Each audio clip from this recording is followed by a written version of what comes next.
You can't get in. There's a gate up front.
What's the code for the front gate? What's going on, everybody? We got Big Stu over there on the mic.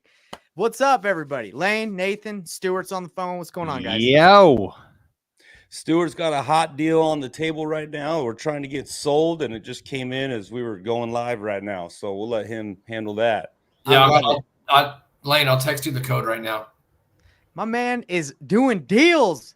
We're Guys, going live, but deals are getting done, and that's why we're here, guys. We're going to be talking about today of how to do virtual wholesaling real estate. Okay, so if you've been like, okay, what the heck is virtual wholesaling real estate, and how do you freaking do it? Well, there's no one better to do it than we got Stewart, Nathan Valley, Lane. Stewart's in California, Lane's in Arizona, Nathan's in Connecticut. I'm in Salt Lake City, Utah. We do this virtual thing. We do it virtually. We wholesale virtually. So let's get right into it. Let's answer the question. We got Stewart, who's an awesome acquisition guy. He's going to tell us about his experience wholesaling virtually. Then we're going to make some calls. So before we dive in, let's all introduce ourselves so you know who you're listening to. My name is Nathan Payne. I've been in the business for about 7 years, done hundreds of deals. And yeah, that's a little bit about me. Nathan Valley. Yeah, guys, my name is Nathan Valley. I've done a bunch of deals, bunch of different states. I'm known for locking up over 100 contracts in a single year. Known for, some of you might have seen a 30-day challenge I did a little while ago, where I picked a totally brand new market, no contacts, no resources, nothing, and did a $20,000 deal in 30 days without spending any money on marketing and only doing it 2 to 3 hours a day, Monday through Friday. So it's a little bit about me. Well, that's not totally true, Nathan. Your resource that you have is your charm. You have that. Thank you. My name's Lane Peterson. I've been doing this business for 15 years. I've bought and sold thousands of properties, fixed and flipped thousands of property. I have switched over to the virtual model about 5 years ago, do hundreds of wholesale deals a year. And we brought on Stewart today. Stu has been working for me this past year. He's amazing. He's got his own story on how he got into this, and it's all 100% virtual. He lives in California. I live in Arizona, but we work for the same company. Yeah.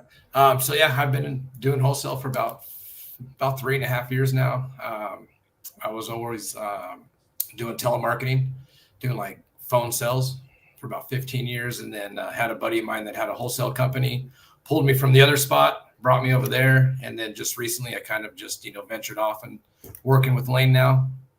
I think the first full 2 years, just over $1 million in assignment fees.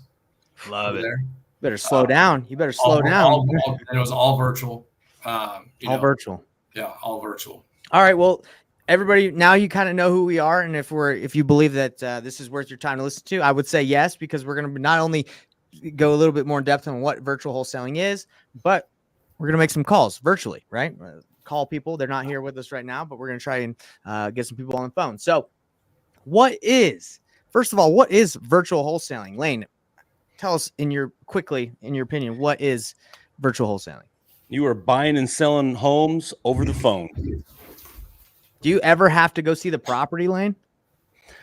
I have bought, I think in the last year, we have bought over 300 properties and I have not seen a single one of them. That should blow a lot of people's minds, I'm assuming. Because if I heard that, like, how are you doing that without seeing the property? So now that's a question that's probably on everybody's mind, that you just did 300 deals plus and didn't see any of them. Stuart, kind of give us the process. Tell us what you do in your role when you do acquisitions. Like, how are you doing this virtually? How's that even possible? So virtually, like, like you get a lot of people that ask, like, so when do you want to come see the property? And for me, it all starts just kind of building a personal relationship with these people over the phone, especially with inbound marketing. It's not outbound. So you got to remember, at the end of the day, they're reaching out to us for a reason. There's something going on in their life that created that. So for me, what's worked well is kind of just getting to the bottom of that first before I even worry about the home. Beautiful. Because once you have that, then then you can work on figuring out what you need to buy the house for. But virtually, I mean, you need to understand markets, and it's trial and error. Like, I'm still learning with some of the range of the marketing that we're doing. It's even a bigger scale from what I'm used to. Wow. So a lot of these neighborhoods, everything varies. It's so different, right? Yeah, it's literally hard to know. Street by street sometimes. Yeah. Especially in some of those podunk country towns, you're like, I have no idea. Yeah. And now that we're getting into more like working with Lane, like, opening up the toolbox of, a lot more creative, which I'm still learning that, because from where I came from was 100% all wholesale, right? Very little creative. And if anything, it was, the owner taking him down to add something to his portfolio, but we didn't really focus on anything creative. I love it. So let's kind of break it down step by step for people. So how do you virtual wholesale real estate? So you guys start with your leads, the lead flow. And right now you guys are focusing on inbound, right? So you're getting those. Yep. They come to you and you're what's called the acquisitions manager. So you get the leads, you get on the phone, and you're saying that instead of diving into the property, you dive into what's the issue. Like, how can you solve the problem that's making them want to sell? Yep. So that's a good roadmap for everybody. If I had I was going to say if I had a whiteboard, I'd write that down, but I actually do. Right. It's right here. But yeah, so step 1, leads. 2, get on the phone and build that relationship. Yep. What's next, Stuart? So, after you kind of have that relationship built and you've like pinpointed their motivation, then I start to focus on, the home and the area. And, for people just getting started, it's hard to like have the conversation and run your comps and do your numbers all at the same time.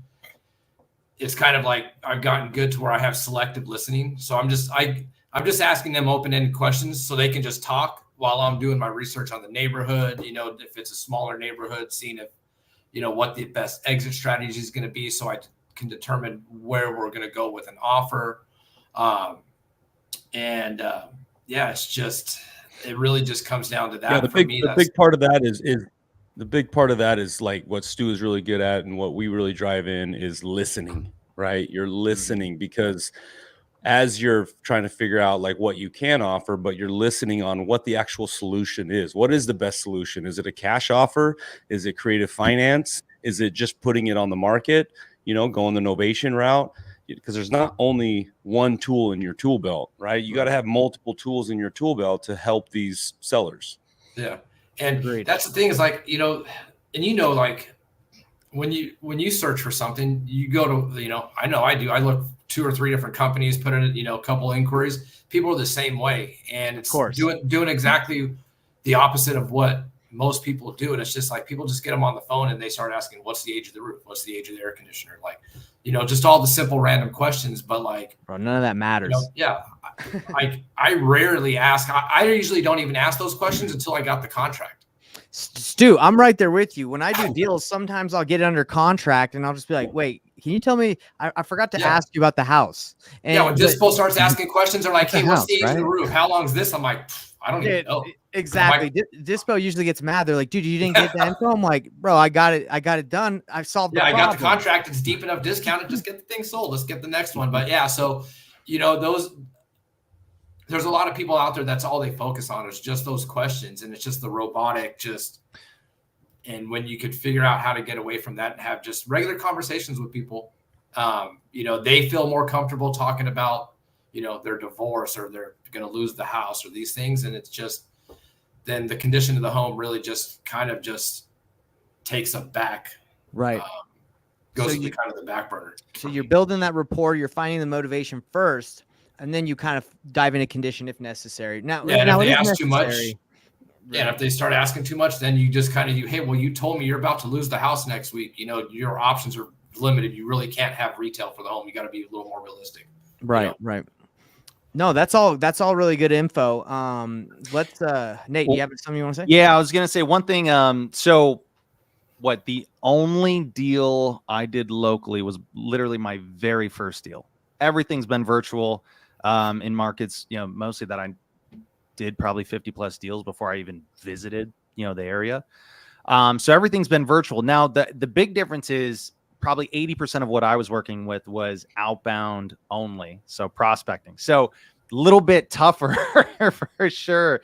When hey, do you want to sell your house? Tell me why. Yeah. And sometimes, with that question, well, hey, why don't you come see it? They tend to give a lot of pushback. One thing I will say, guys, just keep in mind with wholesaling, specifically with wholesaling, which is what, everyone watching here is doing. We are not purchasing the home. We don't need to go see the home. The person that's going to be buying it, that's the person that's most likely going to be the only one that really needs to see it. Right. So we don't need to be local. It's probably going to be helpful if they are, but that's their choice. It's right. And that's a question I get asked a lot, right? People are like, well, how are you going to buy my house without seeing it? How are you going to know what it's worth? And I tell people, I said, look, I've been doing this long enough. I said, with the right questions and the most accurate answers on your end as the seller, I can give you our as is value. Right. And then that kind of gets followed up. Well, I've done this before. I was just in contract with another company. They came back to me and, needed a reduction. And I tell people, well, I might too, if you're not completely honest with me about the condition of the home. So, if you want to not tell me about the giant water stain on the ceiling, and when I come and see it, then we're going to need to change it. If you tell me it's red and I go there and it's purple, we're gonna have problems. Yeah. And then people are like, oh, well, there is this one thing. And then there is, the back of the house is kind of falling off the edge of the cliff. I forgot to tell you about that in the beginning. And what's interesting is I'm selling my house right now. It's sold and it's closing at the end of the month. And I've rehabbed it. It's like a nice house I live in. And there's still things, that I'm finding out like when the inspection comes through. So someone that's calling, there's something going on with the house. They don't live in like a brand new rehab house most of the time. And even if it is brand new rehab, like I said, there's always something in a house if it's older than like 5 years old. Yeah. So it's, and I'm very for me, I'm very blunt, with sellers, very just an open book. And I tell them that in the very beginning. I'm an open book, sorry if I'm a little harsh around the edges, and it gains respect. And then it allows them to feel more comfortable. Like they're not just talking to some salesman or some agent or something like that. So I got a quick question for you, Stuart. Do you feel like exactly what the costs of all these like a roof and water heater and all these things? Do you know all that stuff, or you're like, absolutely not? Okay. I do simple, a $20 to $50 range per square foot, just kind of based off of what they say. Got it. And that's important. That's important for you guys that are watching this to hear. Yeah. You are not rehabbers. You are looking to work with people and help them through their problems and find a solution that will meet their needs and make it a win-win. You care about these people. And Stuart, I can tell when you talk to sellers, and as Lane's told me, you care, right? You're trying to find the best solution for them. And that's what matters. That's what this job really is. It's sales, marketing, and don't think you need to master what a roof costs. And that's one thing that you need to know when we're doing this, right? We're deal finders. We're not deal manufacturers. So when you're talking to somebody and you can realize on the first phone call, hey, we're not the solution for you. So, get to the point and be like, this is where we're at. This is what we can offer. Here's a couple options. And if that doesn't work, best of luck. I wish get on to the next one. Get on I to the wish I next would've one. saved my Don't- very last don't- call before you called me about that, because that's exactly how that went. You know what? Yeah, don't sit there and try and do callbacks for 2-3 weeks, and try and manufacture a deal on this, Right. something that's not going to happen. Move on to the next. Try and find somebody that actually can use your service and find a deal. Don't try and manufacture a deal. So this is interesting, right? Because we're live right now, so I'm on live on TikTok, and there's some guy in there that's like, "Hey, you guys are take people's properties or whatever," right? He's like, "Hey, how many people have you had to evict?" And it's like, it's interesting because that's, if some people come in here and they see that, they're like, they think that's what we're doing. That's like the exact opposite. You can't make someone sell you their house, period, at all, especially at a discount. Like, it just doesn't happen. Yeah. You can't finagle it. You can't trick them. Go ahead, Nate. One thing I'll say is I actually, whoever made the comment, I don't blame you for thinking that. And I'll explain why. Because there's a lot of people in this industry, and just like with any industry, right? It's like car salesmen. I do not think that about all car salesmen. But it's like sometimes there's always a cookie in the bunch. And unfortunately, with wholesaling, there's a lot of people that don't go about the business the right way, the ethical way. And it is a problem. And I do think it's good to shed a light on it. One thing, and that's what I love about kind of all four of us here is, and that's exactly what we're talking about, is we are not here for every single seller, right?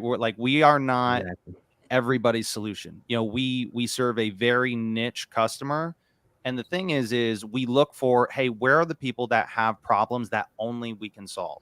Not, who can we, you steal a house from under? No, it's where are there problems that we can solve that nobody else can. And that's really who we serve. And I know, and exactly what you were saying, Lane, and whoever's watching, I hope you pick up on that's literally built into how we handle the sales process, is to where we're asking questions to find out, is this somebody that we can serve? Because if not, no problem. Hey, we'll point you in the right direction. There, guys, 80% plus, way more than 80% of the people that I chat with, I'm typically saying, hey, sounds like you should list it with an agent, then that would be your best bet.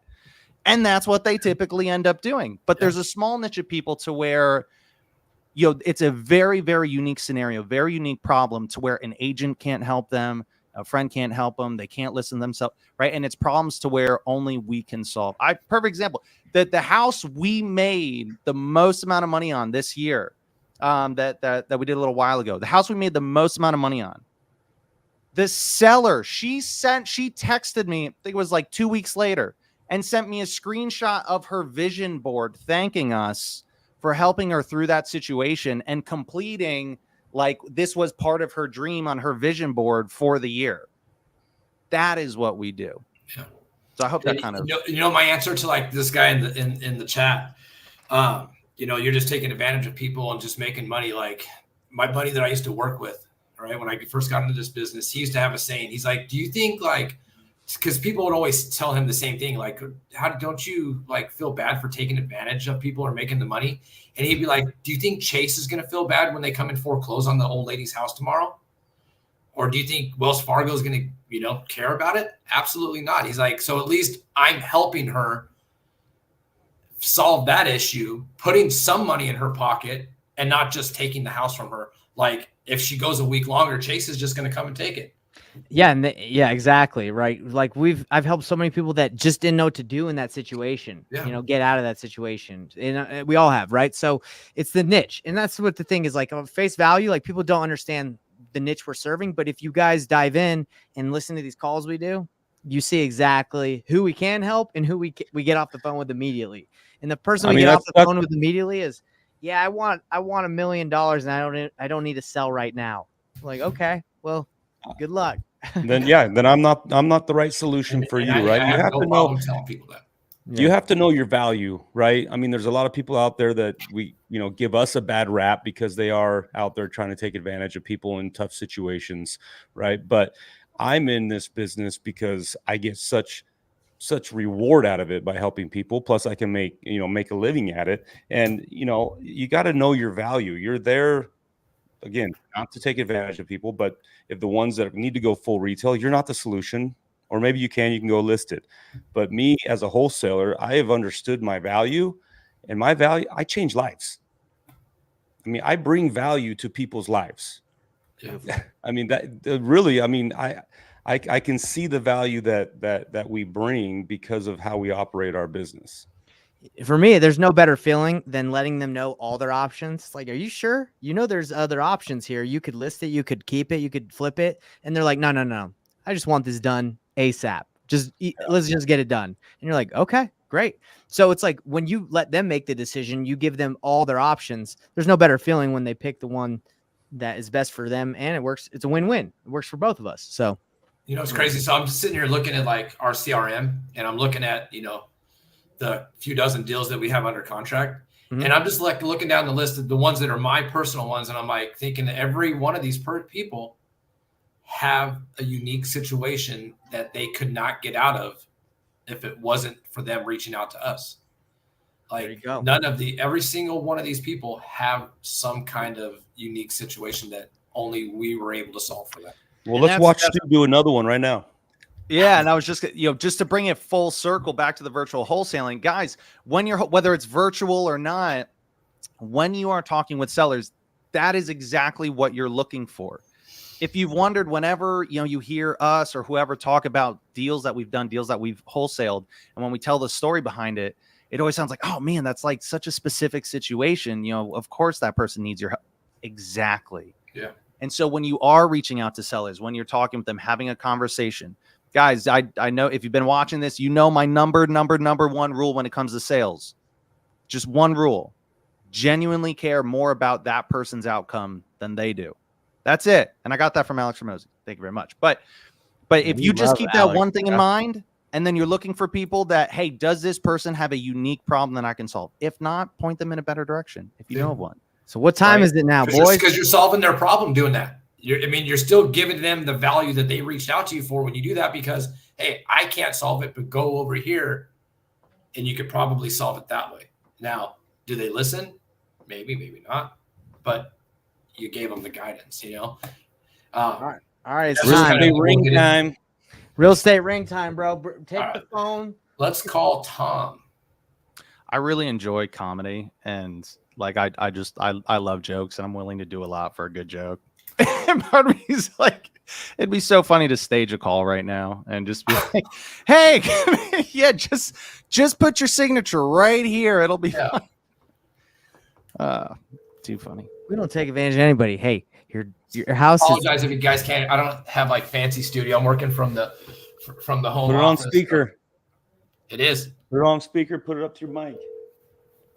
so. Your call has been forwarded to So if you're just tuning in, he's virtually wholesaling right now. This is it. Blaine said he was going to put a really nice office in my home. He said he was going to hook me up with like fancy speakers Your and call everything. has been forwarded. Right after you do another 7 figures in assignment fees. He said he'll buy you $100 mic once you make him another $1 million.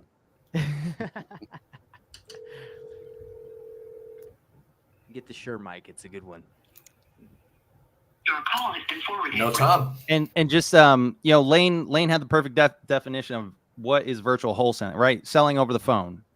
So again, just to reiterate, you can virtually wholesale in your local market, right? It just means you're not necessarily going in person, belly to belly with the sellers and negotiating in person, walking the homes and stuff like that. So you can still pick the market that you live in, right? And say, hey, I just want to operate on a virtual basis. Yeah. We're doing everything over the phone. Exactly. If it's over 5 minutes from my house, I'm gonna try not go.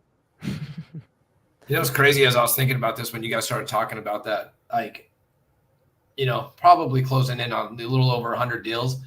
I've never walked one of my own deals, even ones that have been local in Southern California. I've walked more deals for other wholesalers taking pictures when they post like on Instagram, hey, anybody near Ranch Cucamonga, I need somebody, I'll pay you a couple $100. I'm like, done deal. That's it. I'll go grab you some pictures. I've walked more properties that way for other people than I've ever done any property that I've ever got under contract. Amazing. What was the name of that? Is that a real place? Ranch Cucamonga? This man's from New York. He doesn't know. Oh yeah. Watch the next Friday. That's how Ranch Cucamonga got famous. Like Inland Empire, Southern California. Like I'm like 45 minutes from LA. Oh, nice. Guys, I got a question. For the Gen Xers or the really new, the young bucks, do you think they know what this is? I don't think they've seen one of these phones that I've. Oh, bro, it's a half-eaten pretzel. Come on. You guys want to know something funny? So my wife's a teacher, right? Uh-huh. And if you ask kids, like say, when we were a kid, if somebody said, "Hey, how do you answer the phone?" You go like this, right? Yep. Kids nowadays, you ask them, "How do you answer the phone?" They go like this. Hey, That's there's a my bunch, baby, bro. My baby picks up anything. Yeah. Stu, anyway. in the other CRM under our unresponsive that we haven't gotten a hold of yet. All right. Start from the top right there. To try, is Francis on the top for you? It's been running slow for me all since I texted you this morning about it. I'll draw another phone while they're doing that. Yeah, Francis is on the top. Hey, actually, hold on. We just had a call in from ours. Let me call this lady back. There you Oh, go. hold on. No, don't call her back. I need to call her back. That was our call from last week. Vicky, remember that was facing foreclosure? Yeah. What's the deal? What's the deal? I have not been able to get a hold of her. And then she just called back right now. Bro, are you gonna call her? Let's call her. That is very interesting. I was about to ask you what happened with that because she remember she was meeting with another wholesaler like the next day. Yeah, she ghosted. Well, she's not ghosted. She was talking to other people, obviously, right? She said that. She's about to say, Lane, help me out at my house. I need to sell it tomorrow. I mean, with how much time's go? Yeah, because today's Thursday. It's okay though, because how much you want to bet the other person canceled their contract after 3 days? Absolutely. That'll get me fired up. About to find out, boy. Hello. Vicky, hi, it's Lane. I saw that I missed your call a few minutes ago. Oh, I was calling back. I didn't know who. I thought I recognized the number, but wasn't sure. Yeah, no, I've been trying to get a hold of you. We spoke last week about your home and the potential. With Home Investors, right? I am not with Homevestors, but I know who Homevestors is. Did you end up meeting with them? Yeah, I've already signed the paperwork, and it's a done deal. We're just waiting for closing. Okay. Well, that is awesome. I'm glad you were able to get it done. And hopefully everything goes through. And if anything happens, make sure and call me. I will call you next. I thought that you were with the same company. It's been so confusing. I've never done anything like this. And well, good. I'm glad that we were. We spoke, and then I think they were coming out the next day to actually walk the property with you and take a look at it. I thought I have it. I don't know. I wrote it down that you were on Vest, and I thought it was the same. Anyways, that's fine. Hey, Vicky, let me. Can I ask you something? Sure. How much did they end up giving you for it? $225. Okay, and how fast of a close are they doing? Actually, I got an email. They want my routing number, and I've got to go to the bank to get it. I lost all my stuff with my other phone. Yeah. So I knew you had to have a quick close because of the foreclosure that was coming up. Right. That's on the 28th. So I have I think there's it's not very with the weekend. It's like 3 days difference. Yeah. But it looks like it's closed. I got an email for verification and for the routing numbers and all that. But that could just be the steps. I don't know. Good. But I can't do it until they send that through. But if I have any weird, wild, I don't have a clue, it'd be okay if I called you. Yes. Yeah, please do. But hey, hopefully everything goes through and everything is smooth and it happens all before that foreclosure date. And I wish you the best of luck. And if anything happens, please call me. Okay, Lane. Thank you so much. And you have a wonderful rest of your week, even though, hopefully tomorrow will go by you faster. Yeah. Thanks, Vicky. Appreciate it. Okay, hon. Bye. Right, bye. So that's interesting because Friday, I don't think they would have been able to close by now.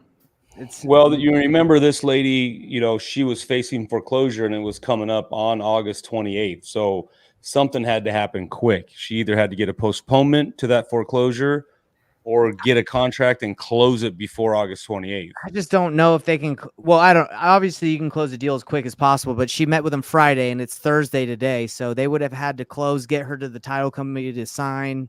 I just don't know if it's done yet. Maybe they're just in the process of getting her info. But if it closed that fast, wow, that's crazy. Yeah, no, I'm sure they can. I mean, as long as, because there's Well, no she did HOA. also, I think last time we spoke with her, you had told her, hey, get on the phone and have them come sooner than Monday. So maybe they did come sooner and then they were able to kind of. She thought it was you, dude. So they probably were like, yeah, we're with that guy. Let's get it done. Well, I mean, Homevestors, they're a nationwide franchise. I actually used to own a Homevestors franchise. It's the We Buy Ugly Houses guys. Yeah, I they had owned a one here name. in Arizona. They had to rebrand, bro. They had to rebrand because I don't know. I'm just kidding. I don't know. Hey, they got a good lead, and it looks like they got a decent deal. What'd she say they're paying? 220. 220. Yeah, I mean the home looks like it's probably worth 330. Interesting. Well, there you go, guys. Lane did an awesome call, and I would say that is kind of the pros and cons of going in person. Is sometimes in person you can try, like, maybe get the contract signed one over the phone. It might take a little bit of finesse, 100%. So pros and cons, right? Pros and cons.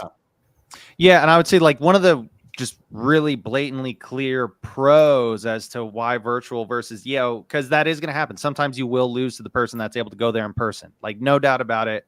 I think, especially, even coming from someone that all of my appointments have been virtual over the phone, except for one.